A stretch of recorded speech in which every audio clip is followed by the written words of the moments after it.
목소리가 우리 좋은 편이 아니었어요. 아, 너무 좋아요. 아닙니다. 저보다 100%. 사태도 심하고. 아주 불쌍해. 뭐 영화 찍는 줄 알았는데. 영화 찍어? 이거 리스트가 뭐야? 오빠 왜 이렇게? 사실만 얘기 아니야. 네, 오늘 제가 말씀드릴 주제는 사회복지 통합과 관련돼서 통입됐을 때 사회복지 통합하고 통합됐을 때 통합 한국의 미래, 우리 민족의 미래 이와 관련돼서 간단하게 말씀을 드리고자 합니다. 사실 이게 전문적인 부분이긴 한데 쉽게 설명하는 건 제 몫이니까요. 부담 안 가셔도 될 것 같습니다. PPT 보면서 말씀드리자면 나라들인가하고 제가 준비한 게 좀 다릅니다. 강의는 무조건 재밌고 유익해야 되기 때문에 일단 이제 통일복지가 왜 중요하냐, 또 이것이 전제되는 게 또 뭐냐, 그리고 남북한의 복지, 자본주의 국가하고 사회주의 국가의 복지가 체제적으로 또 어떻게 다르냐, 그리고 또 이제 사회보장의 한 주요 사회보험을 이제 평가해 보면은 우리나라는 어떠냐, 사실 우리나라가 복지 선진국하고 아주 거리가 먼 나라입니다. 그다음 저복지국가이기 때문에 이게 사실 분단 상황하고도 상당히 밀접해 있습니다. 그리고 이제 이런 상황에서 이제 남북한이 통일이 됐으면 이제 복지 통합이 돼야 되는데 이럴 때 어떤 문제가 있느냐, 그리고 어떻게 좀 달라지느냐, 이거에 대해서 좀 말씀을 드리고자 합니다. 사실 이 분야가 복지 통합 분야가 중요하게 학계나 또 정부에서 중요한 생각을 바뀌게 된 게 독일 통일 때문에 그렇습니다. 독일 통일에 대해서 돈 나간 소위 말하는 통일 비용 지출 부분에 있어서 독일 통일에서 가장 많은 분야가 여기 나온 게 이제 460억 유로죠. 사회복지 분야인데 이 당시 이제 동서독이 소득 격차도 심했고 4분의 1 정도 됐고 인구는 또 2분의 1 정도 됐고 또 그렇게 보면 결과적으로 본다라면 사실 독일 통일은 우리에게 비춰보면 상당히 우리가 좀 부러워할 만한 경우인데요. 왜냐하면은 일단 독일은 전쟁도 안 했고 그 당시 이제 서독 정부의 본체가 거의 제로였습니다. 그 재정이 건전했고요. 또 동서독이 서독 사람들이 이제 뿌리 깊은 신앙, 기독교 신앙도 있었고 사회적 연대성, 공동체 의식도 굉장히 강했습니다. 그럼에도 불구하고 통일을 할 때에 서독의 당시 노동부 장관이나 경제부 장관들이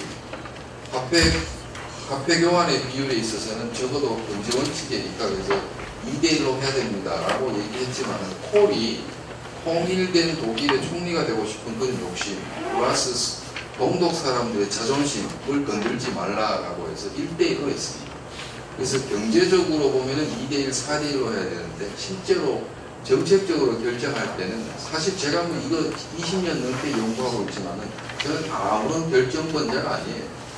결정하는 사람들이 결국은 선택하는 거기 때문에. 그래서 이제 동서독 통일할 때 상당히 서독의 경제적 압박이 심했던 건 사실이에요. 근데 이제 쭉 지나고 보니까 돈이 대부분 어디에 투자됐냐면은 당시의 경제적 격차, 소득 격차에 상대적으로 떨어져 있던 동독 주민들의 삶에 대부분 투자가 됐는데 그 중에 가장 많이 투자가 된 게 소위 말한 노후보장인 펜션, 연금 부분입니다. 그래서 이런 연구가 나오면서 이제 미국이나 서구의 학자들이 남북한은 통일될 때 통일비용 걱정을 좀 하지 마라 이랬단 말이에요. 왜냐하면은 92년 4월 이때만 해도 저희 나라에는 고용보험이 없었습니다. 문민정부 때도 고용보험이 없었어요. 복지후진국이었단 말이에요. 그래서 이제 이 복지통합과 관련돼서는 이제 주목받기 시작한 게 독일 통일이고 독일 통일의 통일비용 지출과 관련돼서 이제 주목을 받기 시작을 했고, 그래서 이제 이 부분에 대해서 재원 조달한 거 보면은 이제 동독의 국유자산을 다시 재국유화해가지고 신탁청이라는 기구를 만들어서 다시 이제 팔고, 그때 이제 저희 배우자동차가 동독에 있는 알짜 회사를 미화 1달러 주고 사고 이랬단 말이에요. 고용 승계를 조건으로 가지고. 근데 실제로는 통일이 되고 보니까 동독의 기업이 우량 기업이라고 가서 봤더니만 대부분의 통계나 이 정보가 거의 과장된 게 많았다라는 거죠. 근데 사회주의 국가가 대부분 통계나 이 정보가 믿을 수가 없어요. 그거는 왜 그냥 문화적 차이 때문에 그런 건데요. 예를 들면은 병원의 그 규모는 침상이, 베드가 몇 개냐에 따라서 이제 규모가 정해집니다. WHO에서 루마니아 병원에 갔다 하면 통계상으로는 침대가 500개예요. 500개를 헤아려 보니까 500개 맞아요. 근데 그 중에 쓸 수 있는 거는 3개예요. 그러니까 이제 그걸 밖의 시각으로 보면 이게 허위 보고인데 안의 시각으로 보면 500배는 맞잖아요. 그러니까 이게 가치의 기준이 다른 거예요. 그래서 동서독이 통일이 됐을 때 가장 힘들었던 게 문화적인, 정서적인 차이가 가장 힘들었습니다. 사고방식의 차이.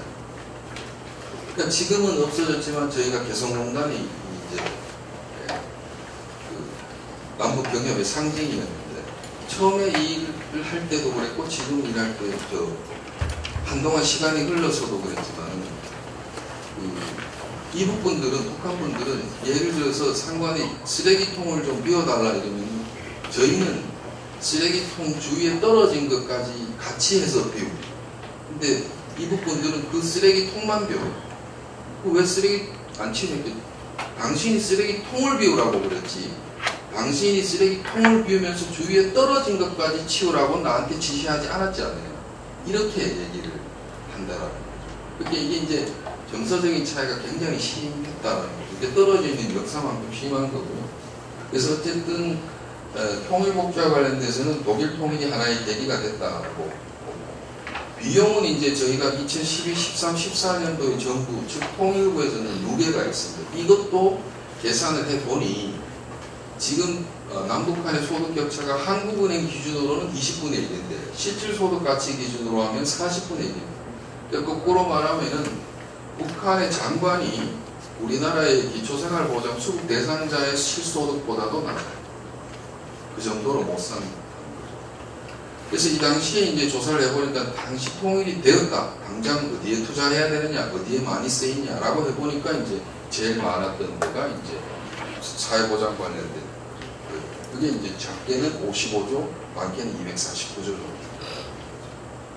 이제 북한이 취약계층이 워낙 많은 그 국가이고 지금 좋아졌다라고 알려져 있지만 실제로는 좋아지는 것도 사실이고요. 극빈층, 즉 빈곤층이 늘어나는 것도 사실입니다. 북한도 우리나라처럼 양극화가 시작했어요. 좀 오래됐습니다. 근데 이제 여기서 주목할 만한 거는 우리 사회 통일 대비 정도인데요. 이게 2014, 5년 전에 그게 여기 보면 한 분이 충분히 준비되어 있다고 그래요.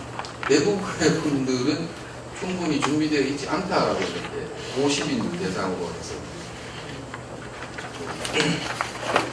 32분은 미흡한 수준이다라고 7분 정도는 뭐 어느 정도 좀 42분이네요. 42분은 준비되어 있지 않다. 그리고 7분 정도는 상당 부분 준비되어 있다. 한 부분이 충분히 준비되어 있다. 제가 볼 때 전혀 준비가 안 돼 있거든요. 하나도 준비가 안 돼 있거든요. 북한은 저희들보다 더 준비가 안 돼 있거든요. 근데 이분이 누군지 궁금해요. 아마 응답하실 때 오른쪽하고 왼쪽을 구분하셔, 잘못하셔서 이렇게 원래는 여기 준비되어 있지 않다라고 찍어야 되는데 이쪽에 찍은 게 아닌가 이런 생각이 좀 듭니다. 어쨌든 그 당시로도 그렇고 지금은 제 개인적으로는 저는 통일한다면 일단 반대합니다. 왜냐하면 준비가 전혀 안 돼 있어요. 전혀 안 돼 있고. 근데 이제 문제는 이제 또 통일이 될 가능성, 이런 통일이 될 가능성 사실 별로 없습니다. 그러나 중요한 건 역사적으로 봤을 때 전문가의 예측이 항상 틀렸다는 거죠. 저처럼 공부한 사람들의 예측이 항상 틀렸어요. 그렇기 때문에 몇 명년에는 무슨 일이 있지 않을까 하는데 항상 우리가 준비해야 될 거는 제가 학교에 있다가 휴직을 하고 정부에 들어가서 일하는데 공부 못하는 학생들의 공통점이 있습니다. 첫째는 본인이 머리가 굉장히 뛰어난 거예요. 두 번째는 공부를 평상시에 안 합니다. 세 번째는 시험기간입니다. 그러니까 나는 머리가 뛰어나기 때문에 시험기간에 공부해도 성적이 잘 나올 거야. 대체로 그게 다 틀립니다. 제가 볼 때는 80%는 본인이 굉장히 뛰어난 거예요. 근데 그래서 성적이 잘 나오게 하려면 결국 뭐냐 평상시에 공부를 해야 되거든요. 건강도 마찬가지고 모든 것을 평상시에 준비해야 되기 때문에 평화도 중요하고 통일도 중요하다 이런 말씀을 드리고 싶고요. 통일이 되면 이제 이분들이 제일 골치 아픕니다. 다 대구로 가셔야 되는데 대구로 보내기에는 너무 규모가 크고 북한군이 저희보다 한 3, 40만 더 많다라고 하는데 인구학자들은 400만 보면 한 70만 정도 된다고 하고요. 2008년 인구 센서스 조사할 때도 결코 방문해서 안 되는 기간이 부대였고 참고로 북한은 청소년 문제가 없습니다. 왜? 군대를 16살에 가기 때문에 청소년 문제가 존재할 수가 없어요. 군대에서 한 10년 정도 있다가 제대를 합니다. 이제 왜 이 군인들이 중요하냐면은 구소련이 망할 때 구소련이 한참 때 군대 병력이 총 병력이 530만 정도 됐습니다. 이분들을 대구로 월급도 안 나오고 어느 날 상급부대에서 전화와서 오늘부로 너희 부대 해체됐으니까 다 집에 가시오. 근데 원래 군대를 해체하려고 하면은 무기고하고요 미사일 발사 코드하고 기름은 다 막아야 돼요. 그래서 그 다음날 인수인계를 해주려고 기다리고 있었더니 안 내려오네. 또 월급 줘야 월급도 안 내려. 그러니까 무기를 팔아먹은 거예요. 그 사이에 무기 밀매를 한 거죠. 그래서 한 6개월, 3개월 정도 지나니까 상급부대에서 와서 뭐 미사일 발사 코드 바꾸고 기름 뭐 보니까 다 팔아먹었고 또 총 다 팔아먹었고 무기 밀매하니까 먹고 살아야 됩니다. 이게 결국 사람이라고 하는 것이 먹고 사는 길을 마련해주면 곱게 대구로 가시는데 그렇지 않으면 범죄에 빠지기 싫거든요. 사실 빈곤은 결국은 전시 상황과 비슷한 겁니다. 말살을 말살합니다. 그래서 그 군인들이 이제 그렇게 한 몇 개월 먹고 사시다가 마땅히 먹고 살 게 없으니까 부대 단위로 이제 옷을 벗으니까 전역을 하니까 나와서 뭐 하냐면 조직범죄를 하게 되는 거죠. 군대에서 뭐 특별한 기술을 가르치는 것도 아닙니다. 그게 이제 기원이 러시아 마피아예요. 그게 이제 그때 마침 미국이 이민법을 개정해서 러시아 사람들도 받아주기 시작했거든요. 결국은 이분들도 곱게 이제 대구로 가고 먹고 사는 길을 어느 정도 마련해주고 숨쉴 공간을 마련해줘야 통일된 이후에 소위 말하는 반통일 세력이 안 되는 거죠. 그리고 아주 극단적으로 막 원수처럼 해서 한 10,000명 정도 막 죽여버려야 된다 이런 말씀 하시는 분들도 계신데 물론 일부는 그렇게 해야겠죠. 법적으로, 법치국가에서. 통일되면 저런 분 다 죽여버려야 된다. 이런 분이나 공산당이나 사실 똑같은 겁니다. 체제에 우위에 있다는 건 방법이 다르다는 거죠. 그래서 이분들이 골치 아프고 이분들은 더 골치 아파요. 이 가슴이 쫙 튀면서 옷이 배겨나는지 모르겠어요. 옷이 뭉치지 않은데 저 면이 아니기 때문에 군복이 나이론 반하고 면 섞어서 이분들도 다 대구로 가셔야 되는 거죠. 이분들도 문제에서 빽빽하게 앉은 소위 말하는 그 영관급 장교들이죠. 이분들도 다 대구로 가셔야 되고 물론 다는 아닙니다. 일부는 군에 계셔야죠. 무기 체계나 무기 관리가 굉장히 중요한 거예요. 참고로 사회주의 군대는 전출이 잘 없다 보니까 같은 부대 내에 근무하는 전우의 집에 밥숟가락에 몇 개는 있어 서로 다 아는 사이입니다. 우리 군의 전우에도 출중하지만 북한이나 사회주의 군대의 전우에는 그 끈끈함이 말로 이루 표현할 수 없습니다. 이분들을 다 곱게 이제 퇴로를 마련해서 손자등급에 나오시 도망가게 하려면 퇴로를 마련해 줘야 되는데 어디 가나 꼭 이건 다 앉아 있으라고 하면 튀는 분이 계세요. 어릴 때도 여러분들도 계시면 꼭 중국집 가면 다들 짜장면 시키는데 혼자 볶음밥 시키거나 짬뽕 시키는 분이 계시죠. 이게 좀 문제가 되는 거예요. 그러면 이제 이런 분들이 모여서 이렇게 되는 거예요. 사람이 단순하면 사고를 칩니다. 근데 단순하신 분들에서 공통점이 뭐냐면 사고를 좀 크고 세게 쳐요. 그리고 하나의 사고방식 때문에 자기가 무엇을 잘못했는지 모르는 거예요. 생각 없이 사는 거예요. 목적은 있지만 생각 없이 사는 거예요. 이렇게 되는 거예요. 그래서 통일은 반드시 전쟁 없이 우리가 평화롭게 통일해야 됩니다. 다시 전쟁하면 우리 정말 나라 망한다라고 보시면 되고 거의 대부분 살아남을 수가 없습니다. 도망갈 때도 없고 현대전에. 가끔 학교에서 전쟁이나 뭐 어떻게 됩니까? 이런 제가 드리는 말씀. 첫째는 전쟁 기미가 보여요. 일단은 기름을 팔질 않습니다. 다 국가 소유가. 전기가 안 들어와요. 도시가스를 막아버립니다. 그 다음에 물을 막아버려요. 그러면 여러분들은 씻는 것도 어렵고요.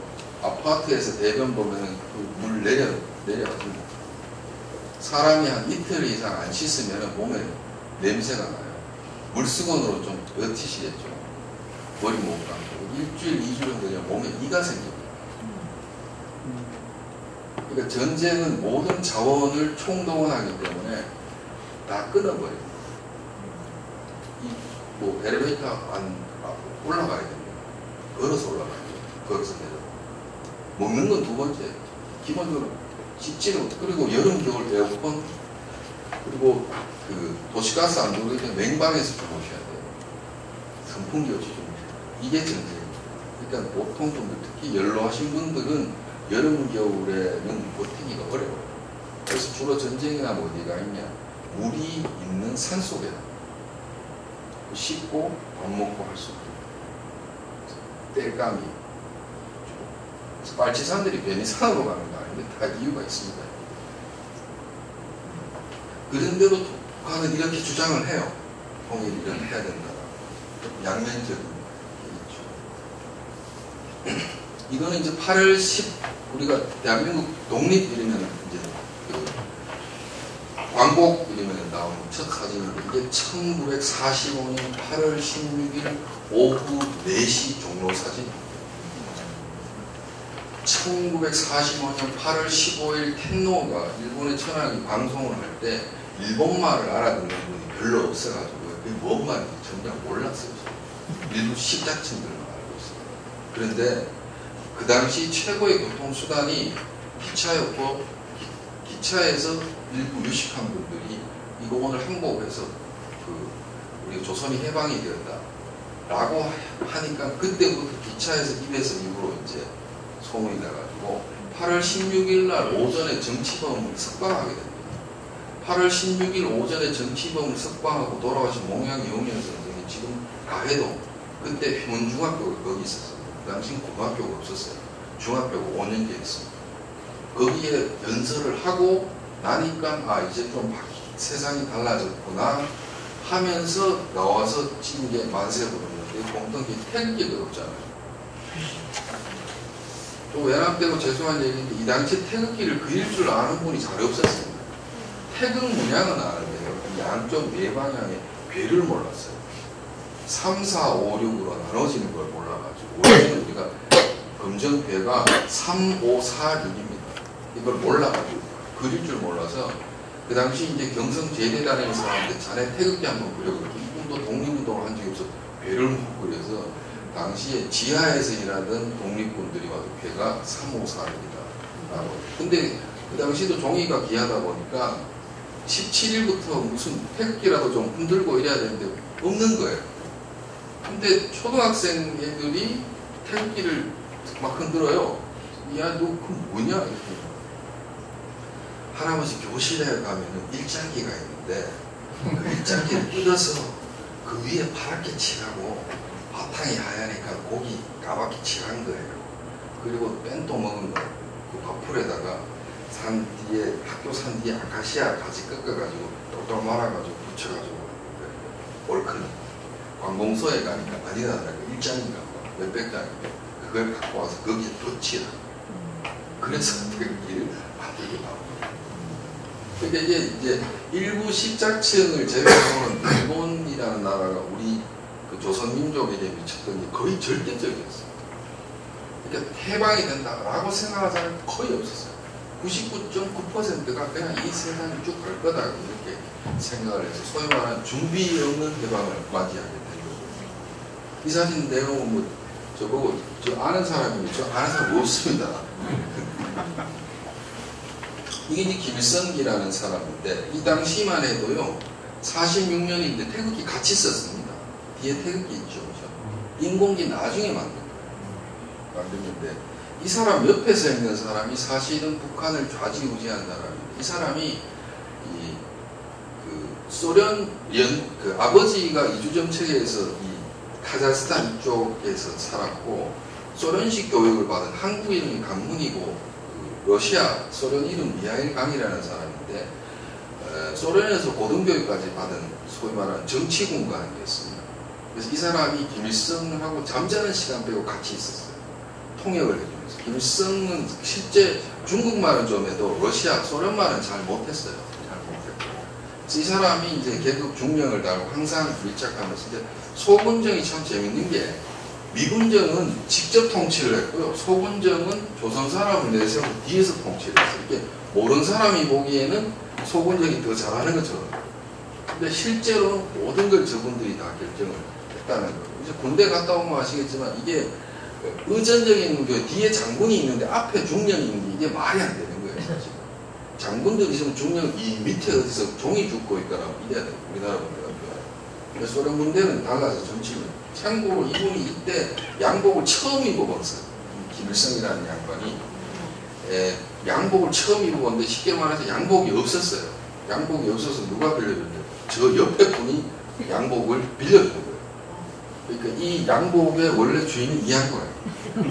빌려줘가지고 급조를 했고 애들 이제 행사 끝나고 뒤에 애들이 이렇게 이제 사진 찍고 그랬죠. 이 오른쪽 상단에 계신 분들은 이분 이름은 이제 리병남인, 우리나라 발음은 이병남인. 이분은 원래 서울분입니다. 일제 때 경성의전을 졸업하고 종로에서 수학과를 하시던 분인데 이분이 북한의 초대 보건사, 우리로 보면 보건복지부 장관을 오랫동안 하셨습니다. 남쪽 사신 분인데 북한 가셨냐. 이분은 의료를 시장에 맡기는 것에 대해서 절대적으로 반대했던 거예요. 보건의료는 국가가 책임져야 된다라고 해서 평상시 소신이 있었고 그 소신을 지키해주는 체제가 어디냐라고 자기가 생각해본 결과 북한으로 가신 거예요. 그래서 이분 혼자 갔냐? 혼자 간 게 아니고 그 당시 경성의전 교수님 20분하고 같이 올라가셨어요. 그 소위 말해서 지금으로 말하면 서울대 교수들이 통째로 북한 가버린 거예요. 그래서 이분이 이제 그 북한 보건상을 좀 오래 하셨다라고 해서 의외로 남쪽 분이 많습니다. 남쪽에 계셨다가 북쪽에 올라가신 분 많고 이분은 그 고향이 여기입니다. 경기도 양주 분이세요. 양주 분인데 양주에 이강국이라는 분인데 연로하신 분들은 좀 아시겠지만 일제시대 때 이 일본이 제국대학을 모두 8개를 만드는데 그 중에 7번째가 대만대학교고 8번째가 경성제대입니다. 그 경성제대를 왜 만들었냐면 조선 사람이 좋아서 만든 게 아니고요. 일본 사람이 조선 반도에 70만 정도 살고 있다 보니까 그들의 자녀들을 고등교육시키기 위해서 만든 학교예요. 그래서 입학생이 600명이었는데 그 중에 우리나라 사람이 몇 명이었냐면은 한 6명 정도 됐어요. 교수가 600명이었는데요. 594명이 일본 사람이고 6명만 한국 사람이었어요. 그래서 이제 그 당시에 이런 학교를 다녔다라고 하는 식민지 조선 사람이 경성대대를 다녔다라고 하는 건 사실은 그걸로 얘기하면 대입학력고사 1등부터 6등까지만 다녔다. 공부를 굉장히 잘하는 사람이죠. 이국 가서 이제 나중에 철칙을 당하시겠지만 철칙을 당하시겠지만 그래서 이때는 이제 잘 잡수셨는지 살이 좀 올라가지고 지금 요걸로 보면 좀 진하진 않지만 저걸로 보면 살이 좀 도톰하게 오르셨습니다. 지금 계시는 분의 할아버지가 조금 시간이 더 흘러가지고 이제 보니까 또 살이 더 오르셔요. 요렇게 나와 있는데 아까 앞전에 본 사진이 바로 요 분이십니다. 굉장히 잘생겼죠. 공부 잘하게 생겼죠. 호남형적, 이병남형 아주 인물이 참 출중하신 분. 요 분이 이제 그 충북 청주의 박헌영 요 사람이 이제 남쪽 사람입니다. 요 분이 벽초홍명이라고 소설 인격정의 저자. 조선시대 때, 일제시대 때 조선의 3대 천재라고 그랬던 게 벽초홍명이, 그다음 춘원 이광수. 나머지 한 분은 여러분들 상상이 갖겠습니다. 제가 좀 닮으죠. 그다음 요 분은 이제 약산 김원봉. 우리가 이제 김소월의 시 영변의 약산 진달래 할 때 그 약산이 이분의 호입니다. 이분은 중인계급 출신인데 경남 마산 사람입니다. 700억을 했고 오사마 빈 라덴 이전에 전 세계적으로 현상금이 제일 많았던 김구 선생이 우리나라 돈으로 한 70억이었고 이분이 지금 화폐 가치로 한 200억, 오사마 빈 라덴이 550억. 오사마 빈 라덴 이전까지는 미국 근데 이분 굉장히 훌륭하신 분입니다. 너무너무 훌륭하신 분인데 이제 미국으로 올라가셨어요.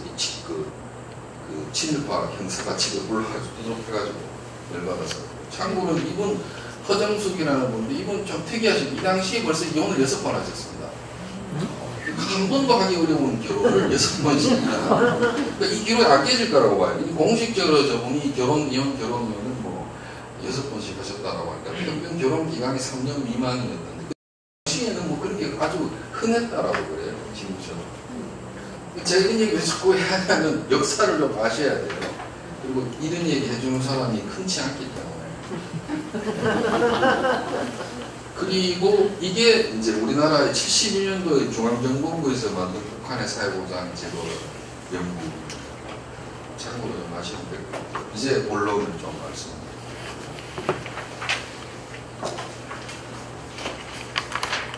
이 통일복지는 요런 거에 대해서 요런 환경을 가진 거에 대한 합리적인 조합. 처음에 이제 통일이 됐는데 그럼 북한 사람도 소득을 얼마나 올려줘야 되느냐. 그다음 통일 빨리 할 거냐 천천히 할 거냐. 돈은 어디에서 들지. 그 다음에 필요한 인원은 어디서 조달하지. 그 다음에 이 제도별로 통합은 이건 빨리 하고 천천히 하고 어떻게 하지. 그리고 도저히 말하는 우리 통일 철학, 통일의 이념이 뭐냐. 이것도 상당히 굉장히 중요해요. 그래서 학자들마다 주로 이론이나 사상을 전공한 사람은 철학이 굉장히 중요하다고. 그래서 최근에 그 통일은 빨리 하고 통합은 천천히 하자라고 주장하면은 그게 무슨 통일이냐 이렇게 다시 되묻는 사람들이 많아요. 그리고 또 반대로 어차피 통일되면 초기엔 힘들고 어려우니까 그리고 어차피 체제는 똑같아야 되니까 그냥 한 방에 끝내자 힘들더라도 이렇게 주장하시는 분들도 계세요. 이제 문제는 이게 시뮬레이션을 안 해본 거죠. 그리고 북한 사람들의 얘기를 저희는 한 번도 들어본 적이 없어요. 그냥 평화통일만 얘기해요. 참고로 흡수통일도 평화통일입니다. 흡수하는 것도 평화통일이에요. 그걸 뭐 1대1 이런 걸 그렇게 보시면 안 됩니다. 자궁이 없는 게 평화통일이에요. 이렇게 보시면 돼요. 가장 사회보장과 관련돼서는 96년에 대법원에서 우리나라 영토조항, 헌법의 영토조항 3항 때문에 북한 주민도 대한민국 국민이라는 판례가 있는데요.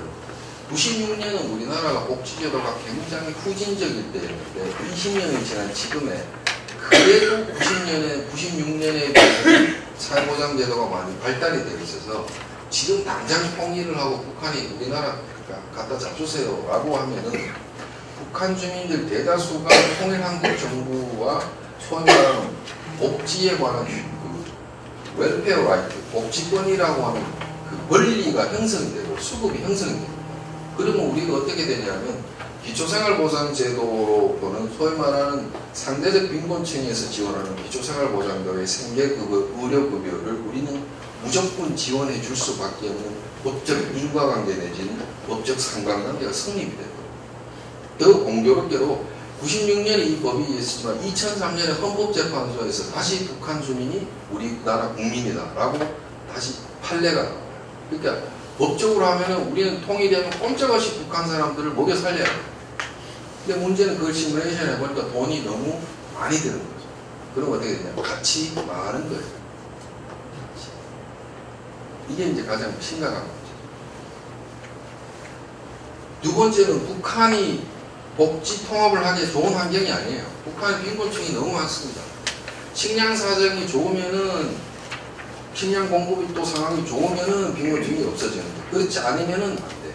그래서 그 국제보고서들이 보고하는 거에 비하면 작게는 300만, 많게는 600만 정도 북한의 빈곤층, 즉 절대적 빈곤층이 있다고 보고요.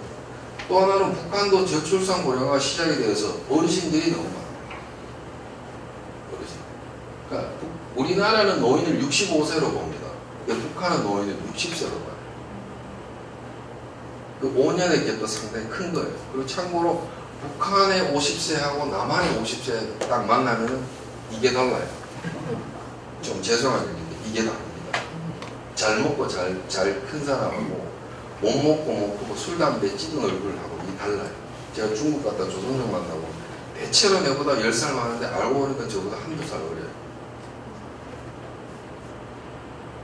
그러니까 이게 DNA는 오늘 같지만은 이 태어나서 어떻게 살아왔느냐라는 게 다 몸과 얼굴에 다 나타나는 거예요. 그래서 두 번째로 말씀드리는 거는 노령 인구가 너무 많아요. 참고로 남북한 통일하면 노령 인구가 1,400만 정도. 그럼 우리는 이분들을 먹여 살려야 돼요. 결국 후세대가 부담을 해야 돼요. 그렇다고 어르신들을 학대하거나 그럴 수가 없어요. 무조건 챙겨드려야 돼요. 이건 이유를 묻지도 말고 따지지도 말고 이분들을 안정적으로 살게 해줘야 되는 거고, 좀 더 들어가 보면은 이분들은 대부분 국민연금 수급자들이에요. 그리고 국가는 자산이 없기 때문에 기초연금 수급 대상자예요. 우리는 이분들 국민연금 기초연금으로 우리가 보상해 줄 수밖에 없는 거예요. 그 다음 세 번째가 국가는 월급이 너무 낮아요. 우리나라 돈을 한 달에 500원 받는다고 보시면 돼요. 공식적인 화폐 가치로 7대1 정도 돼요. 그러면 월급 안 올려주면 어떤 일이 벌어지냐. 북한에서 멀쩡하게 직장을 다니고 있지만 소득 격차나 자산이 작기 때문에 우리로 보면 직장을 다니고 있음에도 불구하고 기초생활보장 수급 대상자가 됩니다. 그럼 우리는 매달 이분들한테 60에서 70만 원 정도 가구별로 지급액이 좀 차이가 있지만 생계급여를 지급을 해줘야 돼요. 그 다음이 이런 거 다 우리가 다 감수하고 감내한다라고 하더라도 정작 중요한 게 뭐냐면 이걸 가서 실천하거나 뭐 전달해 줄 사람이 없어요. 우리가 호기심으로는 평양에 가겠죠. 평양 이외에 물도 잘 안 들어오고 전기도 잘 안 들어오고 위생과 방역이 잘 안 돼 있고 인터넷도 잘 안 들어오고 TV 채널이라고 3개밖에 없는데 2개는 광고고 하나는 교육 광고고 볼 거 아무것도 없는데 그거 가서 관광으로는 가겠죠. 하루 이틀. 그러나 너 가서 거기 살아라 이러면 치안도 이제 누가 갈까요? 아무도 갈 사람이 없습니다. 월급 2배로 올려줄게 혹해서 가겠죠. 한 3달 살아보고 재미있어. 친구도 말 잘하고. 우리 여기서 배척하지만 거기 또 배척할 때 남조선 출신 새끼 뭐 이래 또 그럴까요? 상처 받아도 이런 데가. 그러니까 이제 준비가 전혀 안 돼 있는 거예요. 그래서 여러분들 역할이 중요한 거예요. 제 역할도 물론. 반면에 우리는 국민연금을 제한 공무원이나 국민연금이나 사학진흥연금이나 소위 말하는 직역연금이나 일반연금이 많이 분절화되어 있기도 하지만은 우리나라는 공무원연금이 정부 지원을 안 해주면 이미 펑크났어요. 국민연금도 마찬가지예요. 그러니까 이 기형적인 남한의 연금체제, 보편적 다수가 압도적으로 가입하고 있는 북한 체제, 이걸 과연 어떻게 해야 돼요? 자, 거꾸로 얘기하면 이런 거죠. 우리나라의 국민연금은 제도가 86년부터 시작이 돼서 어르신들 중에 250만 정도가 전혀 국가의 노후보장을 받지를 못해요. 근데 북한은 역사가 오래돼가지고 46년부터 연금이 시작이 돼서 대부분이 가입자고 수급권이 있어요. 통일이 됐는데 내가 낸 돈으로 내가 우리 아버지 용돈도 못 드리는데 내가 낸 돈으로 얼굴도 모르는 미국에 계신 분들 도와준다. 이게 정서적으로 과연 타당하고 합리적인가? 반면에 기초생활보장 수급 대상자도 기초연금을 받으면서 남쪽의 어르신들이 할머니들 몸무게가 39kg, 40kg밖에 안 되는 분들이 여름날 그때그때 빈병하고 박스주로 돌아다니면서 생계를 꾸려나가는 분하고 제도가 없어서 가입을 못했는 그리고 정부의 책임이고 정부가 잘못해서 그런 건데 아무것도 없이 그렇게 국가가 시키는 대로 했는데 수급권이 돼서 그걸 보상해 줘야 된다라고 이게 사실 이게 맞느냐라는 거죠. 도덕적으로, 윤리적으로. 그럼 그렇다고 안 도와줄까요? 도와드려야죠. 어느 정도 도와줄 거예요. 이게 사실 딜레마죠. 이건 예수님도 풀기가 어려운 문제예요. 도와주자니 이쪽 방구라, 안 도와주자니 이쪽 그쪽 사람들 내려오거든요. 이래 되는 거죠.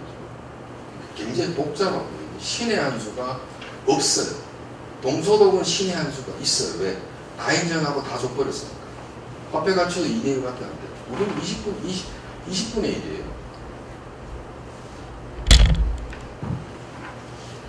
또 심각한 얘기하니까 또 여러분들 잘못 아닙니다. 제 잘못 아니에요. 북한의 제도는 이렇게 나눠집니다. 연금도 있고요. 산재도 있고 무상치료도 있고 국가공모자 65 공공대상자. 이제 사회주의 국가는 그 경로를 우선 지어줍니다. 그러니까 훈장을 몇 개 받았냐. 이게 굉장히 중요해요. 근데 우리나라도 올림픽에 나가서 금메달을 따면 체육연금이라고 해서 금메달 하나 따면 100만 원 줘요. 2개 따면 3개 따면 300만 원. 네, 그게 이제 90년대 중반까지는 그랬는데 전희경 선수가 그 쇼트트랙에서 너무 많이 금메달을 4개씩이나 따가지고 금메달 하나하나 처음에는 이제 설마 뭐 3관왕 이상 나오겠어 이랬는데 올 4관왕이 나오고 그래가지고 400이잖아요. 그 다음에 하나 따면 100, 2개 따면 50, 3개 따면 30, 4개 따면 20 이렇게. 동메달, 금메달은 하나 따면 70, 동메달은 이게 미스테리예요. 동메달은 49만 원을 줘. 왜 이런지. 왜 이럴까요? 50만 원 주지. 그 만 원을 아껴서 어디서 쓰려는지. 동메달은, 나 그거 계산해보죠. 제가 금메달 하나 땄어요. 금메달 하나 땄습니다. 동메달 하나 땄어요. 얼마 받습니까? 40, 70, 219만. 예, 이렇게 나오셔야 돼요. 근데 그 전까지 정의견 선수는 여전히 이렇게 받아요. 북한은 이제 이렇게 되는 게 아니고 여기에다가 월급까지 올라가요. 그리고 병원에 가면 따로 진료를. 그리고 북한은 영웅 칭호를 받으면요, 그 백화점에 가면 돈을 주고 사지를 않아요. 영웅이라는 증명서를 보이고 저 냉장고 우리 집에 갖다 주세요. 갖다 줍니다. 그러니까 카드가 필요 없어요. 사인만 하면은 집에 갖다 줘요. 이렇게 소비를 하신 분이 저희 집에 한 분 계십니다. 영웅은 아니지만 영웅처럼 돈을 쓰시는 분. 아마 각자 대개 한 분 정도 차마 정의가 아니고 누구라고 얘기하시는 돈을 모으시는 분이 있고 그렇게 개념 없이 쓰시는 분이 있고 그러면서 다시 돈을 달라고 그러고 그런 생활을 20년째 하다 보니까 제가 참고로 저희 집사람은 아주사람. 그래서 이제 북한은 영웅, 노력 영웅, 인민 영웅, 공화국 영웅 이런 게 있는데 대부분 북한만 그런 게 아니고 사회주의 국가들이 대부분 그랬습니다. 그러다 보니까 남쪽에 소위 말하는 양심수로 오래 계셨던 분들이 왜 전향을 못하느냐. 여기 내가 감옥에 있음으로 인해서 북쪽에 있는 내 가족들은 잘 살거든요. 반대로 내가 전향서 쓰고 나가면 어떻게 될까요? 바로 그냥 안 좋은 데로 가는 거죠. 그러니까 전향을 안 하는 게 아니고 어떻게 해요? 못 하는 거죠. 그래서 북한이라고 하는 것이 우리나라하고 다르고 우리나라는 그 건강보험을 뭐 내가 100만원 내든 200만원 내든 급여 항목 비급 항목 똑같아요. 단지 특실을 쓸 거냐 2인 1실 쓸 거냐 거기서부터는 본인 부담이 달라지는데 북한은 그런 나라가 아니라 훈장 많이 받으면 병원 가도 좋은 데서 좋은 시설을 가고 별도의 약이 있고요. 나를 치료하는 별도의 의사가 있어요. 이런 나라가 그래서 차등적이다 이렇게 좀 보시면 될 것 같습니다. 참고로 우리나라는 군인연금이 이제 20년을 군생활을 하면 되는데 69년생까지는 사관학교 4년을 쳐줍니다. 74년, 60, 70년생, 70년생부터는 사관학교 4년을 쳐주지를 않아요. 예. 예, 북한은 군인연금을 받으려고 하면 몇 년이 근무해야 되냐면 30년을 군대에 있어요. 30년. 그럼 29년 없습니다. 29년 아무것도 없어요. 29개월치에 퇴직금을 줄 겁니다. 그러면 자 여기서 이제 시뮬레이션을 해봐요. 제가 북한 군인인데요. 16세 군대를 갔어요. 자, 통일이 됐습니다. 남쪽 기준으로 하면은 내가 몇 살에 연금 받을 수 있죠? 36이죠. 근데 마침 내가 군대 통일이 될 무렵에 내가 북한 군인이었는데 사병으로 들어갔다가 군관이 됐어요. 한 1년 정도 남았어요. 나가고 싶겠습니까? 안 나가고 싶겠습니까? 어쨌든지 버틸라고 그랬죠. 그럼 36부터 연금을 수령을 하죠. 그죠? 우리나라는 참고로 아무리 빨리 받아도 40 넘어서 받지 40전에 연금 받는 그 구조는 전혀 없습니다. 우리나라는. 그렇게 될 수가 없어요. 그럼 그거는 이제 내가 북한 군인인데 북한 제도를 그대로 적용받게 해달라고 하겠습니까? 남쪽 제도로 적용받게 해달라고 그랬습니다. 남쪽 제도가 훨씬 나한테 유리하죠.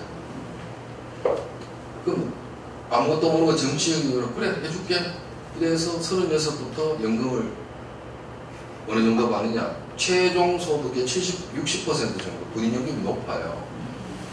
남쪽 인정에다 그렇게 받으면은 정부가 재정을 감당할 수 있겠습니까? 북한 군이 100만 정도 되나 감당을 못하겠죠. 이런 나라가 전 세계에 있습니다. 그게 그리스예요. 그리스는 15년만 가요. 군인, 경찰, 공무원. 그러니까 그리스는 고등학교 졸업하고 취직을 해서 군인이나 공무원을 합니다. 33, 34세 옷을 벗어요. 그럼 마지막 급여의 90%가 그리고 별도의 레크레이션, 그러니까 아르바이트를 하면서 사는 거예요. 근데 그리스는 세금을 제대로 안 내요. 세수 확보가 안 돼요. 그러니까 그리스가 뭐 재정이 파탄이 날 수밖에 없는 거죠. 그래서 이런 그 조밀조밀하게 따져보면은 좀 여러 가지 문제가 있다라는 거. 그 다음이 제가 북한에서 일을 해서 일을 하다가 다쳤어요. 손발가락이 잘렸다고 쳐요. 근데 보상을 해달라고 하니까 제대로 지켜지지 않았어요. 자, 통일이 됐습니다.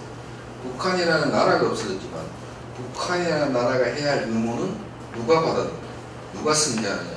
통일 한국이라는 나라가 승계를 하거든요. 그러면 소송을 걸어요.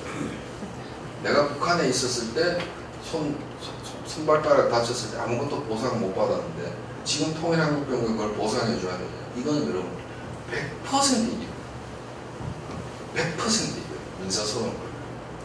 100%. 북한이라는 나라가 없어지지 북한의 나라가 해야 할 의무가 없어지면 안 돼요. 참고로 저희 탈북자 중에요. 잠수부 하시다가 이 잠수병으로 돌아가신 분이 계셨는데 이북에 계신 부인이 남쪽으로 소송을 걸었습니다. 이북에 계신 분 변호사를 사서 이겼어요. 산재로 판결을 났습니다. 보상금이 1억 2천이 남았어요. 근데 저희 법상 북한에 대한 직접적인 송금은 법무부 장관이 송금을 해줘야 돼요. 허가를 해줘야 돼요. 허가 안 해주죠. 그럼 그 돈이 어디냐? 농협에 그대로 있습니다. 그럼 누가 어떻게 찾아야 돼요? 가족이 와서 찾아가면 돼요. 가족이 와서.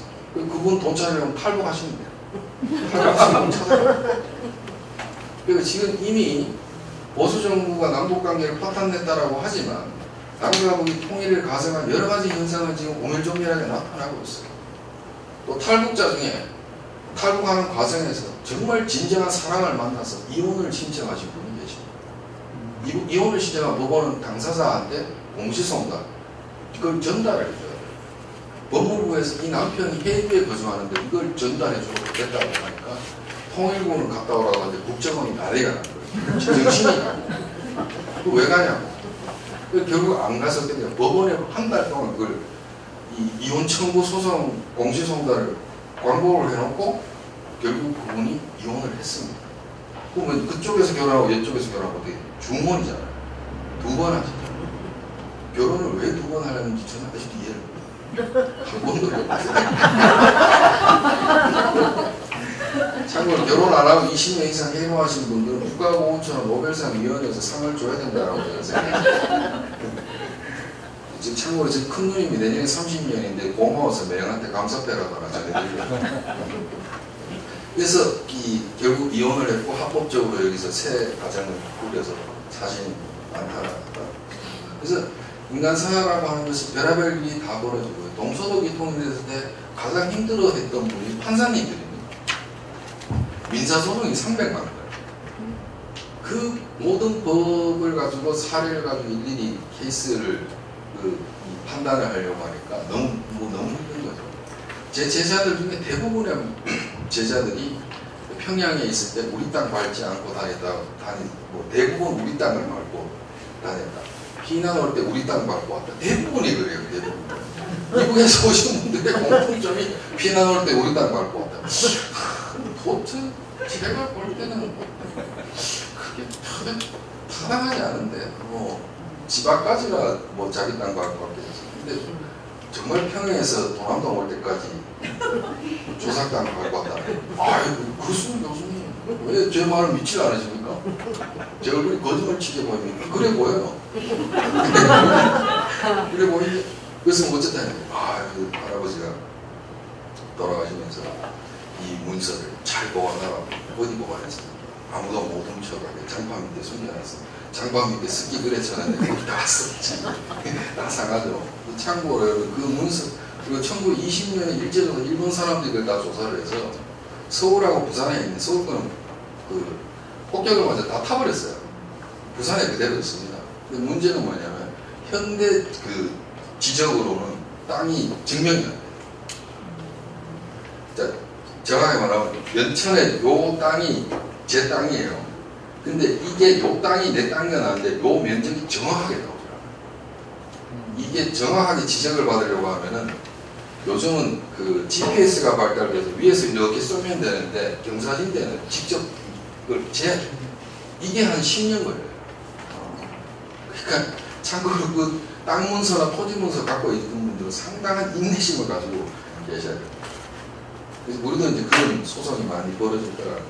참고로 동서독은 동독이 79년에 국유화를 했어요. 북한 58년에 했고 89년, 90년에 통일이 됐기 때문에 동독 사람의 입장에서는 10년 전에 저 집 내 집이었다는 거예요. 그렇기 때문에 이게 무효가 가능하고 정확하게 저게 내 거다라는 걸 주장할 수 있는 근거가 되는데 우리는 그렇지 않다는 거죠. 그래서 이런 좀 문제가 좀 있다라고 좀 보시면 돼요.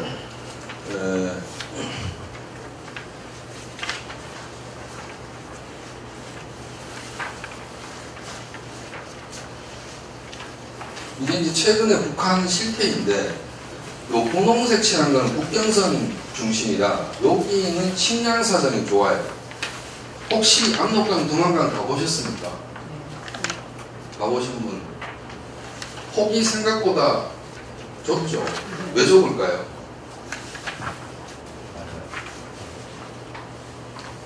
여러분 지금 잘 아시죠? 지금 지구가 물이 없는 시대입니다. 우리가 물을 막 써서 그런 게 아니고 지구가 앞으로 한 40년 정도는 물이 없어요. 물이 모자라요. 그러니까 그 지구의 역사를 자연적인 역사를 추적해 보면 지금이 그 물이 없을 시기예요. 일제시대 때는 강폭이 550m 그때는 거예요. 물이 많았던 시대. 그러니까 그게 뭐 중국이 뭐 물을 딴 데 갖다 쓰고 북한이 뭐 딴 데 갖다 그런 게 아니라 물이 원래 없던 시기예요. 실제로 가보면 한 7m에서 14m 정도 됩니다. 좁은. 근데 재밌는 게 발을 대면 잡아갑니다. 그러니까 이 배를 타고 그러니까 220위안인가 뭐 돈 얼마 안 줍니다. 이 배를 타고 저까지 요래 가도 발을 안 대면 안 잡아요. 근데 대부분 그 술을 잡수시고 호기심에 발을 딱 이런 잡아갑니다. 왜냐하면 발을 대는 순간 이거는 뭐예요?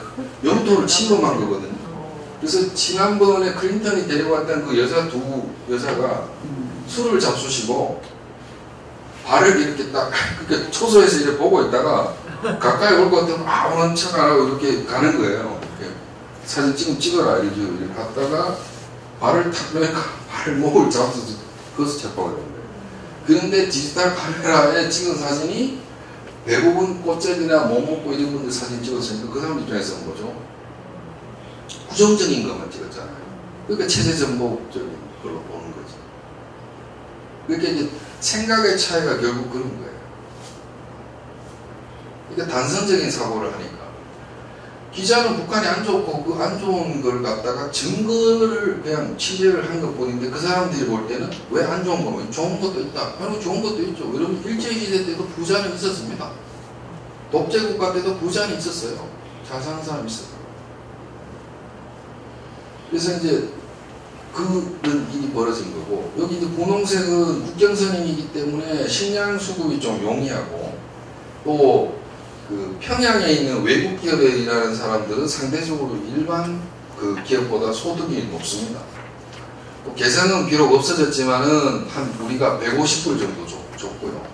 그리고 낮은 선봉은 지금 중국 기업이 와서 한 20여 개 기업이 나와서 카지노하고 관광 중심으로 하고 있는데 거기도 상당히 또 많이 나아졌다라고 그래요. 근데 이제 북한은 지금 방문하신 분들의 공통점이 평양이 막 너무나 달라졌대요. 그 사실입니다.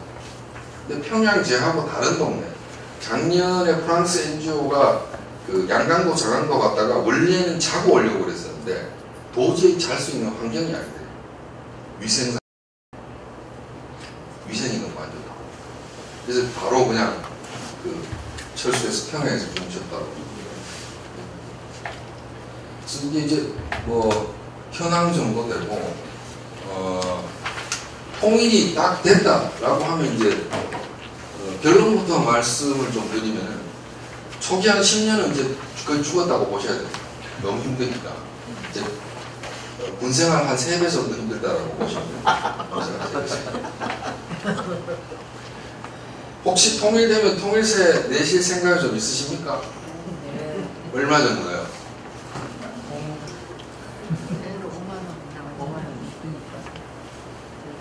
보통 그 거두기 전에는 낮게 보다가 실제 거둘 때는 더 거두죠. 예. 근데 제가 그러니까 우리가 이렇게 생각해야 돼요. 그 돈을 내겠다는 설문조사를 답할 때하고 실제 내에서 나갈 때하고는 얘기가 다른 거죠. 다른 거죠. 근데 이제 좋아, 오케이. 내가 한 달에 10만 원 낸다. 라고 봤을 때 이게 1년 정도는 좀 통일이 되는데 역사의 흐름에 나도 동참해야지 라고 생각을 하겠죠. 그러니까 이게 길어져. 실제 내가 그 집행할 수 있는 소위 말하는 가처분 소득이 줄어들고 실소득이 줄어들고 그러면은 좋아하지 않겠죠. 그때는 대통령 되기가 쉽습니다. 이거 없애버려야 돼. 여러분들 통일세 넣은 거 없애버렸어. 4번 다 그 사람 줬어. 저는 제가 볼 때는 제 느낌인데 우리 남쪽에 계신 분들이 한 1년, 2년 정도는 뭐 따박따박 내도 3년 차부터는 이제 통일의 후유증이 발생하기 시작, 물론 준비를 제대로 안 했다는 전제하에서 그렇게 보면은 그때부터는 곳곳에서 이제 이 소위 말하는 컴플레인, 불평, 불만이 생기기 시작하지 않나 싶어요. 여러분 10만원 같으면 1년 120이고 3년 같으면 360인데 360만원 같으면 유럽여행 한 달 갔다 오고 그리고 제만 내는 게 아니잖아요. 우리 집 가공원들 다 내야 돼요. 그렇게 생각하면 그게 적은 돈이 아니죠. 그래서 통일은 우리가 도와준다라고 생각하는 게 아니고 북한 사람들의 모자라는 부분을 도와준다고 해요. 북한 사람들 그래서 탈북자들 중에 자존심 센 사람들이 왜 통일되면 남쪽이 우리를 도와줘야 됩니까? 이렇게 주장하는 아주 순진한 사람이 있습니다. 그런 사람이 많아요. 그 다음에 지금 북한 사람들은 사실은 비자발적 자립자활상태예요. 본인이 원해서 자립자활을 한 게 아니고 국가가 공급 능력이 떨어졌기 때문에 스스로 시장 활동을 통해서 사경제 활동을 해서 자급자족하는 거예요. 아이러니하게 이제 통일될 때는 오히려 도움이 돼요. 스스로 알아서 살아요. 반대로 이걸 모르는 상태에서 무조건 도와주면 통일 한국이 진짜 사회주의 국가처럼 행동하는 막 날아주기 시작합니다. 그래서 통일이 됐을 때 효과를 보면 첫째는 제도적으로 사회보장권이 확립이 되죠. 북한 주민들한테. 근데 이 두 번째는 인권인데 인권 조사할 때 보면은 뭐 수용소 뭐 이렇게 했는데 사실 복지권이 여러분 인권입니다. 건강권, 교육권, 인권, 복지권 이거는 같은 냄비 안에 끓고 있는 거예요. 잘 먹고 잘 살면은 인권적인 요소가 안 생겨요. 여러분들 수용소에서 새끼 다 주고 하루 8시간 일하게 하고 8시간 자게 한다. 그럼 인권 문제가 발생 안 해요. 같은 동열에 있는 문제거든요. 그렇게 좀 접근을 좀 하셔야 될 필요가 있다. 이렇게 보고. 그 다음에 이제 북한은 말씀드렸다시피 취약계층, 이건 이제 그 사회복지에서는 요구호 대상자 또는 요보호 대상자. 그러니까 구호가 필요한 사람, 보호가 필요한 사람을 요보호 대상자라고 합니다. 요보호 대상자들은 통일되면 바로 좋아집니다. 그 WHO 보고에 의하면 북한의 예방 접종률은 99.9%예요. 유병률은 굉장히 높습니다. 전염병 접종은 정말 잘합니다. 왜 그러냐? 의약품 중에 뜯어서 쓰고 3일 안에 반드시 써야 될 게 있고요. 냉장 보관해야 될 게 있고 냉동 보관해야 될 게 있습니다. 자, 첫날 의사 선생님이 와서 3학년 1반 접종 다 했어요. 그 다음날 3학년 2반 해야 되는데 보건소에 가서 병원에 가서 냉장고, 냉동고에 넣어놔 딱딱 굴려서 넣어놨어요. 그리고 직원이 퇴근할 때 냉동고, 냉장고 돌아가는 거 보고 갔단 말이에요. 근데 새벽에 이 전기가 딴 데 가요. 다른 데 가서 쓰고 공장 돌리고. 그럼 아침에 와보면 또 냉동고, 냉장고 제대로 돌아가고 있어요. 그럼 내가 잘못한 게 있은 거죠. 없죠. 관리하는 사람. 그래서 그런데 둘째 날부터는 뭐냐? 백신이 없는 물주사를 맞는 거예요. 역학조사를 해보니까. 왜? 전기가 부족하니까. 그러니까 의약품은 의약품만 준다는 걸로 생각하면 큰일 납니다. 마찬가지로 통일이 됐을 때 뭐 값싼 노동력 꼽히는 소리 하고 있네. 여러분들 잘 먹고요, 잘 크고, 잘 입고, 잘 씻고, 잘 자야 머리가 빨리 올라가요. 말기 몽공사람 없습니다. 북한 군 입대가 5년 전까지 158cm였는데 지금 148cm예요. AK-47 총에 칼 꽂으면 127cm예요. 칼이 총참 이까지 온다니까요. 그러니까 잘 먹고 잘 커야 머리가 빨리 돌아가기 때문에 말기를 빨리 하다 보고 질 좋은 노동력이 확보가 되는 거예요. 일단 병이 안 걸려야 되고 잘 먹어야 돼요. 잘 커야 돼요. 그리고 의식주라고 하는 거죠. 먹고 사는 문제가 그런 거예요.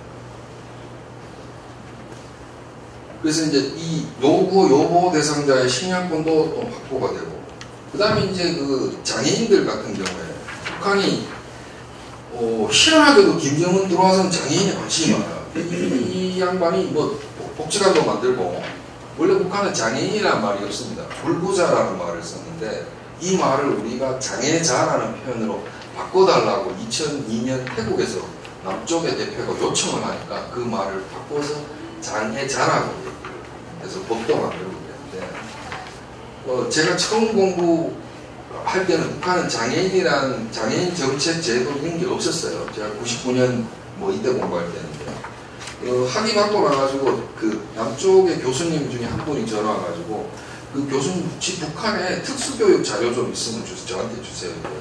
근데 북한의 특수교육은, 우리의 특수교육은 장애인 재활 특수교육이라고 합니다. 북한의 특수교육은 고급 교육을 특수교육이라고, 소위 말해서 영재교육을 특수교육이라고. 그러니까 개념이 달라요. 그래서 제가 이제 그분한테 또박또박 설명을 해드렸더니 그럼 자료가 별로 없기 뿐이라고 전화했는데 개념과 용어도 다르다는 거죠. 어쨌든 통일이 되면은 소위 말하는 사회적 약자, 노인, 여성, 아동, 장애인의 삶의 조화입니다. 특히 여성과 산부인과하고 소아과는 북한이 아주 부족해요. 매우 부족합니다. 그 다음 나머지 뭐 급여 올라가고 질적 수준이 향상되고 이런 거는 뭐 당연한. 근데 이제 또 안 좋아지는 것도 있지만 재정 규모는 말씀드렸다시피 지출이 클 수밖에 없죠. 그건 우리가 감수할 수밖에 없는 사안입니다.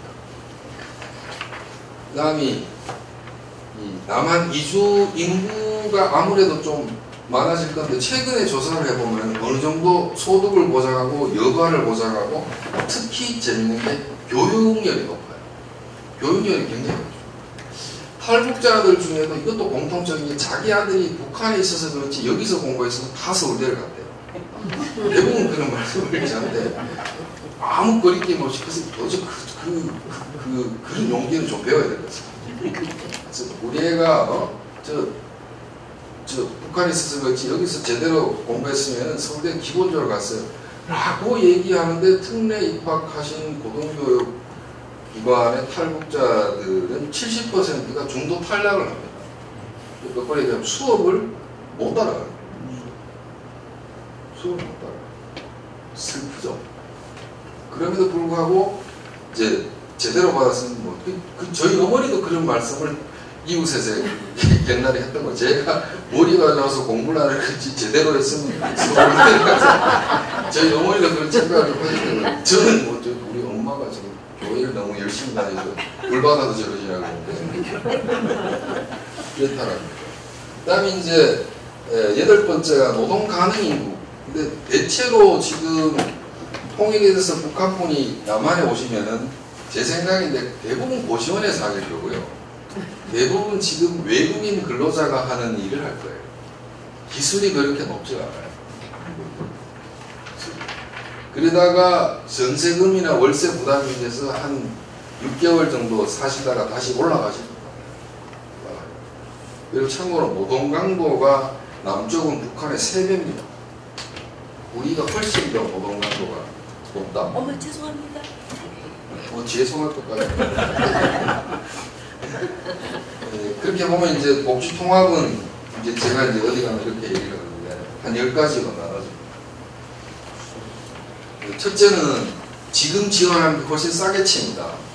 지금 북한 사람들도 하는데 그 쌀 지원할 때 이 쌀이 북한 군인들한테 가니까 지원하지 말자. 뭐 어느 정도 뭐 그렇게 볼 수 있어요. 근데 영유아는 쌀을 지원하자. 말이 맞습니까? 대문쪽 영유아는 크면 군인 되는데 영유아가 크면 군인 되잖아요. 그럼 뭐하러 지원해요? 지원하지 말지. 한번 쭉 이렇게 보면은 그렇잖아요. 그러니까 먹는 거 가지고 좀 치사하게 보여요. 제가 볼 때 주면 주고 말은 말고 그래야지 뭐 이렇게 가니까 뭐 이게 말이 안 되는 거예요. 밥 덜 먹으니까 반찬 덜 주겠다는 거랑 똑같은 거예요. 우리나라가 그런 나라가 아닙니다. 그런 나라는 저 유신대나 사고방식. 그러니까 지금 미리 도와주는 게 비용이 훨씬 덜 됩니다. 두 번째는 시뮬레이션 해보면 돈이 천문학적으로 나온다고 해서 그걸 다 해줄 수는 없어요. 나라가 파토나니까. 그리고 우리 현실적으로는 우리 능력의 범위 내에서만 도와줄 수 있어요. 그리고 범위 내에서 도와주더라도 북한이 이 정도면은 당신네들 할 만큼 했다 라는 거에 대한 기준선을 준비를 해야 돼요. 그래서 우리가 지원 가능하고 북한이 수용 가능한 거 그게 도대체 어디냐 이걸 좀 봐야 돼요. 세 번째는 이거 지원할 때 결국은 여러분들 전투는 군인이 하지만 전쟁은 국민이 합니다. 끊임없이 국민들이 이를 통해서 물자를 보급해 줘야 됩니다. 통일은 결국 집행은 관료들이 하지만 그 돈, 비용은 국민들 세금에서 나오니까 이거에 대해서 국민들 동의를 구해야 돼요. 이거 언제까지만 도와주겠습니다. 조금 도와주십시다. 라는 훌륭한 지도자가 나와야 됩니다. 국민을 설득할 수 있게. 그 다음에 이제 정부나 이 국민, 재정 부담을 좀 최소화해야 되는 건데 이게 말씀드렸다시피 이제 통일선언의 지원 기간을 끄면 됩니다. 그 다음에 다섯 번째로는 이제 단계 대상 제도인데 연금, 뭐 산재, 고용 이런 좀 짜잘하고 디테일한 부분에 대한 제도 통합 속도적으로 말하고 여섯 번째가 제일 중요한데 북한 스스로나 그 경제 활동 가능 인구에 대한 소득을 보상하고 계속 일을 할 수 있게끔 해주는 거. 적어도 남한의 최저임금 정도는 받을 수 있게 하는 거. 이것도 중요하고. 그 다음에 일곱 번째가 북한의 취약계층은 묻지도 따지지도 말고 바로 도와드려야 됩니다. 이거는 우리 인간성의 문제예요. 그 다음에 이제 여덟 번째가 생각보다 북한의 부정이 심해요. 비리도 심하고. 이런 문제도 좀 차단을 해야 되고. 아홉 번째가 지금 어느 정도 팽창되어 있는 북한의 비자발적 자립 자활 상태를 계속 유지하도록 해야 되고, 그 다음에 통합을 했을 때 균형적인 남쪽의 제도 중심으로 하기보다는 통일을 기점으로 해서 우리도 덴마크나 스웨덴, 적어도 독일 정도 가는 복지국가가 만들어져서 복지 체제에 대한 체제나 시스템에 대한 변동, 재출발이 좀 필요하다라고 좀 보시면 됩니다. 그런데 중요한 이제 파란색으로 적어놨잖아요. 이 통일 이전에 돼야 통일 이후에 뭐 막상 뭐라 이건 안 돼. 안 된다. 그래서 그럼 통일이 되면은 초기에는 좀 고생합니다. 물론 그 전에 준비 잘하면은 이제 우리 고생 좀 덜하지만 지금 현재를 기준으로 하면 초기에는 좀 고생합니다. 앞으로 이제 애들 수학여행을 백두산에 가요. 백두산에 가서 뭐 우리 사람 영원히 돌에 이름 파고 내려오겠다. 쓸데없는 생각이 거기 웬만한 돌에 다 김일성 만세 다 파놨기 때문에 할 데가 없어요. 나무에 다 파놨습니다. 유네스코 애들이 와가지고 기겁을 하고 저게 뭐냐 한글을 모르니까 다행이지. 이 깊이가 90cm인데 김일성 만세 바위 뚫은 게 90cm예요. 보통 그 되냐. 그래가지고 유네스코에서 금강산을 그 왔다가 외국 사람이 한글을 모르잖아요.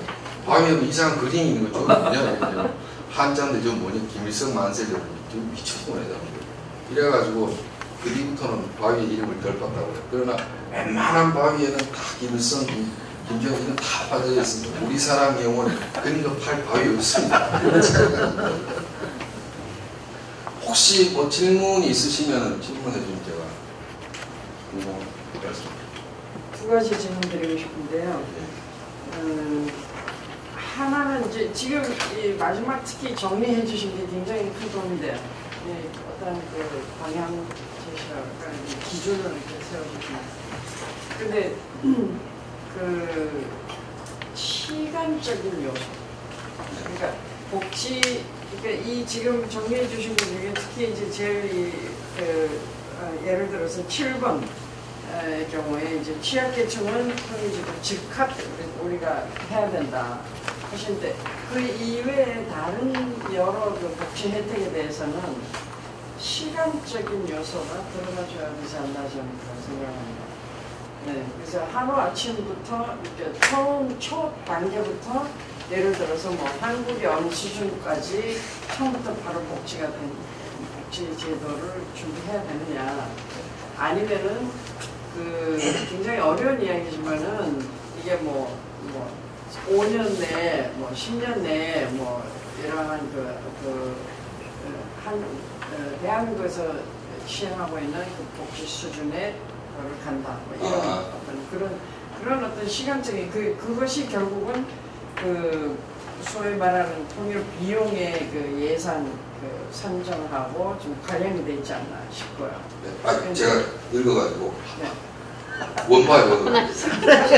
저는 이게 작년까지는 돈 받는 거는 기억을 했거든요. 돈 빌려주는 거. 원래는 돈 빌려주는 거 기억이 못 돼요. 죄송합니다. 뭐 이게 첫 번째 질문에 대한 답은 있습니다. 아니요, 그게 첫 번째 질문입니다. 네, 그 첫 번째 질문은 그 복지통합은 4단계로 봅니다. 구호 기간, 안전 기간, 그 다음에 체제의 이행 기간, 통합 기간으로 봐요. 저 구호는 1년으로 1년 동안은 취약계층을 최대한 없애요. 그리고 13개월 차부터는 소득과 고용을 유지해주면서 생활안정 정책으로 보고요. 그 다음 통합하는 데는 10년으로 봐요. 짧게. 근데 이거를 제가 볼 때는 그 학자들이나 전문가들은 안을 내는 사람이고 결정은 관료들이에요. 특히 정치인들이 합니다. 근데 우리나라 사람은 성격이 급하기 때문에 구호 안전 이행 통합을 제가 볼 때 3년 안에 끝낼 거예요. 빠르면 1년 안에. 그게 대부분 그럴 거예요. 제가 볼 때. 그게 첫 번째 답변. 그리고 이거는 저희 단이 이거 연구해서 이미 과제로 많이 나와 있습니다. 보고서가 많이 나와 있습니다. 인터넷 들어가서 찾아보시면 충분히 이거 준비되어 있습니다. 두 번째 지금 그 맨 마지막에 해주신 게 굉장히 중요한 점인데 이 모든 것을 반드시 어떤 상황이 일어나기 이전에 준비를 해야 성공적인 통합을 우리가 좀 할 수 있다는 이야기인데 제가 궁금한 게 박사님께서 아시고 계신 상황 내에서 혹시 이미 그런 작업에 어느 정도 관련이 돼 있으시는지 모르겠지만은 우리 국가적인 차원에서 그 북한의 변화와 통일 시나리오가 어느 정도로 준비가 되어지고 있는지 그것이 통일 준비라는 차원에서 어느 정도 그 깊이 있는 그 레벨로 이게 준비가 이런 면에 대해서도 그러니까 이런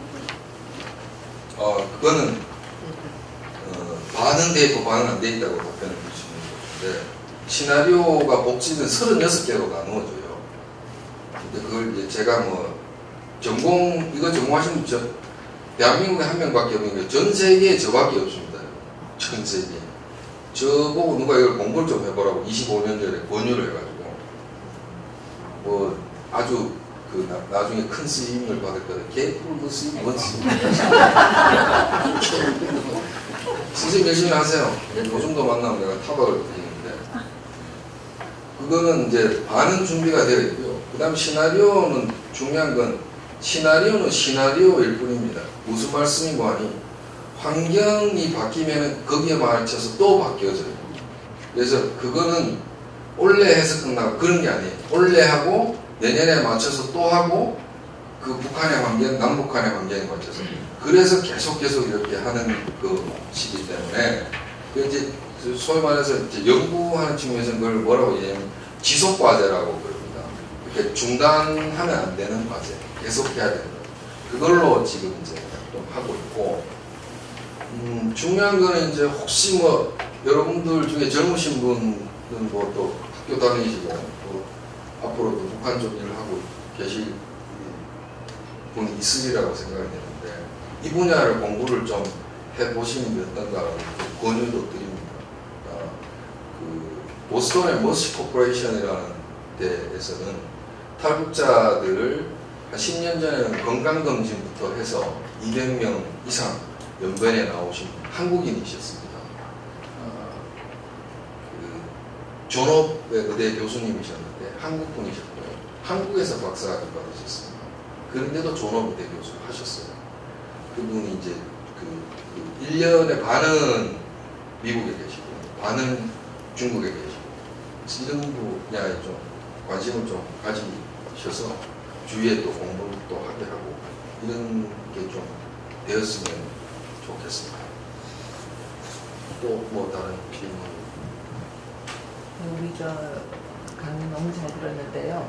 이런 가지고 계셨던 그 기존의 모든 원칙들이 요즘같이 그 김정은의 뭐 이렇게 핵 도발 사태라든가 또 트럼프 대통령의 그런 그 국제적인 포커스를 받고 있는 발언들이라든가 이런 거에 의해서 어떤 그 변화가 있다든가 그때그때 대처하는 방안이 다르다든가 영향을 받고 있습니까?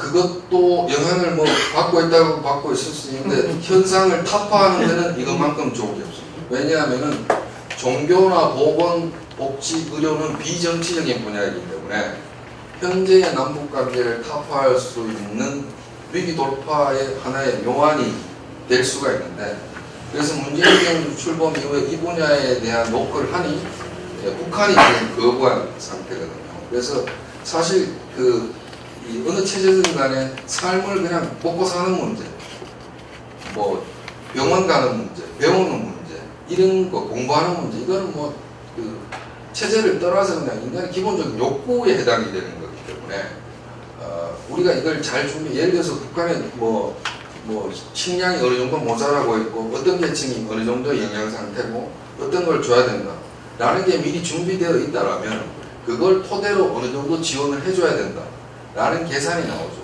그럼 그걸 가지고 이제 지원을 해주고 그런 활동을 통해서 한다면 훨씬 더 적대적인 거나 한반도의 그 긴장관계를 해소시키는데 중요한 그 정책적 기제가 되는 거죠.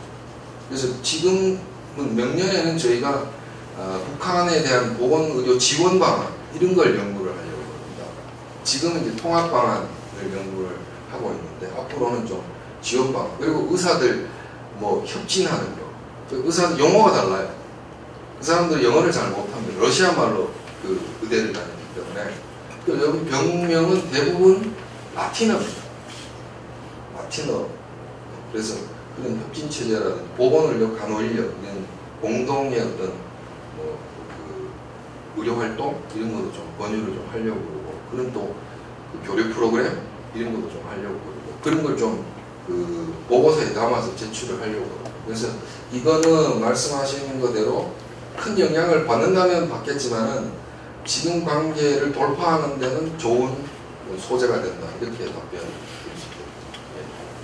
지금 이런 문제들을 해결하기 위해서는 제도 문제가 좀 제일 부담이 될 것 같은데 실질적으로 좀 남하나 북한하고 남북 교류에 대한 것은 다른 방안이 있는지.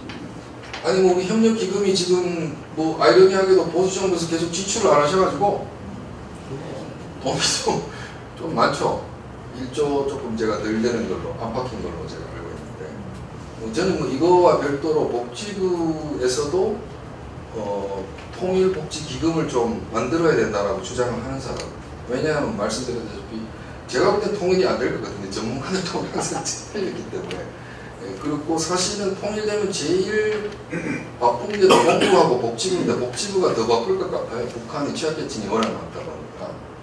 그래서 나중에 돈을 뭐 이렇게 관료들의 사고라고 하는 것은 결국은 가장 현실적인 거에 근접하는 건데 그것도 다 좋은데 그 전에라도 소위 말하는 통일복지기금이라든지 이런 걸 좀 만들어서 여러분들 구활동을 하려고 가려고 하면은 북한에 사회복지사들이 있어야 되는데 북한에 사회복지사들이 없어요. 그래서 지금 국제기구의 구호활동가하고 사회복지사는 다릅니다. 구호활동하는 거하고요 사회복지사는 달라요. 구호활동하는 사람은 상담은 하진 않아요. 사회복지사들은 제일 먼저 하는 게 상담입니다. 카운셀링부터 시작해요. 그래서 이제 통일이 됐을 때도 그 시뮬레이션 해보면 약 한 3만 명의 사회복지사들이 필요해요. 근데 내가 사회복지사 멀쩡하게 서울에서 우리 집 앞에 걸어서 10분, 차 타고 5분 다니고 있는데 가라면 가겠어요? 호기심에 나가죠. 결혼해서 남편하고 같이 사는데 니 혼자 가겠어요? 남편이 또 가라 그러겠어요? 이게 통일 의견인데 통일 공무원도 많이 부족하고 그래서 이런 것도 좀 준비를 하려고 하면 결국은 누가 나서야 되냐 복지부가 좀 나서야 된다고 얘기는 쭉 하고 제가 돌아다니고 있는데 뭐 어떻게 될지 제가 결정권 또 네. 그 남북협력기금은 제가 보니까 지난주에 그 산업은행에서 남북협력에 관련돼서 세미나를 주로 주제가 뭐였었냐면 북한에 대한 기본적인 인프라 구축에 대한 걸 가지고 얘기를 한 3일 동안 했었는데요. 네. 거기에 보면 뭐 철도도 기본 인프라가 가능하다. 지금 보니까 저는 이제 이쪽 분야가 아니고 저는 외교 안보 쪽 연구를 하는데 이쪽은 저도 오늘 많이 배웠습니다. 근데 통일복지기금 좀 필요하다라고 말씀하시는데 결국 지금 이게 통일복지기금 아직 없다는 말씀이시죠? 예, 전혀 없습니다. 예. 근데 그러면 혹시 이 남북협력기금을 항상 거기 그때 들어보니까 기본 사용을 하게 되면 그건 뭐 보수 정부든 아니면 진보 정부든 기본적으로 정부는 그 기금을 1조를 항상 유지를 하고 있더라고요. 그러니까 쓰게 되면 항상 채워놓는. 그래서 그런 채워넣어진 기금에다가 혹시 그런 분야하고 지금 필요로 하시는 말씀하시는 지금 오늘 필요로 하시는 통일복지 기금이라든지 그런 거를 양성하는 그런 분들에 대한 교육이라든지 이런 분을 협업할 수 있는 그쪽하고 연계해서 할 수 있는 그런 쪽은 또 지금 들어보면 없는 것 같은데요, 그죠? 아, 어떻습니까? 그쪽 상황을 좀. 3년 전에 복지부가 통일복지 전문인력 양성과 관련된 예산을 확보를 했었고요. 그것도 내부에서 치열한 논쟁과 다툼 속에서 굉장히 힘들게 마련한 거였는데 기재부가 돈 안 된다고 해서 잘렸습니다. 그래서 참고로 대한민국은 기재부를 죄를 많이 졌다고 해서 기죄부라고. 관료들의 사고는 항상 현실적이에요.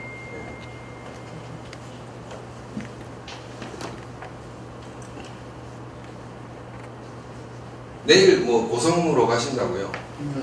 그 출국은 다음 주 목요일이십니까? 각 조방에 또 없어요. 다음 주에. 그래서 못 가요. 예. 하여튼 뭐 고국에 오셔가지고 좋은 시간 많이 가지고 돌아가시길 바라겠습니다. 혹시 뭐 외국에서 공항에서 저 보면 아는 척 하십시오. 어디 가시려고요? 저 뭐 자주는 못 가도 독일하고 뭐 국경이잖아요. 독일하고 복경. 전련님 오세요. 안경 오시면 연락. 예, 민민대 자주 갑니다. 좋은 그 만나서 반가웠습니다. 그리고 통일교육이나 통일에 대해서 많은 전도 역할을 해줍니다. 건강히 잘 돌아가고 고맙습니다.